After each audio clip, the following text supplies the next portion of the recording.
बिस्मिल्लाहिर्रहमानिर्रहीम। आज एक बड़ी अच्छी एक्टिविटी यहाँ मुल्तान में डॉक्टर अतीक साहब की ज़ेर सरपरस्ती सरेआम की टीम ने सर अंजाम दी है, और वो ये है कि जो कैंसर के पेशेंट्स हैं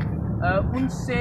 उन्हें आगाही देने के लिए एक कैंप का इनेकाद किया जाए। और आगाही ये है कि यहाँ मुल्तान का निश्तर अस्पताल कैंसर के मरीज़ों के लिए मुफ्त इलाज भी फराहम कर रहा है, मुफ्त अद्वियात भी फराहम कर रहा है, और बहुत सारे लोग ऐसे हैं जो इस बारे में ज़्यादा जानते हैं। डॉक्टर अतीक साहब ने आज हमें बताया कि यहाँ निश्तर अस्पताल में B25 एक वार्ड है, कैंसर वार्ड के नाम से जिसे जाना जाता है, और वो तमाम मरीज़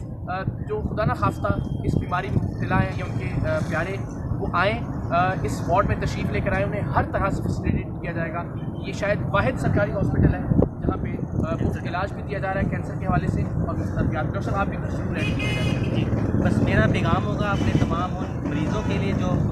इस बीमारी में मुब्तला हैं कि आप हमारे पास आएँ कैंसर के वार्ड में, जो कि निश्तर के अंदर एक कैंसर वार्ड है 25वीं, वहाँ पर हम आपको फ्री ट्रीटमेंट देंगे, आपका ख्याल किया जाएगा, और इंशाल्लाह हम आपकी इस मर्ज़ में मदद करने में इंशाल्लाह कामयाब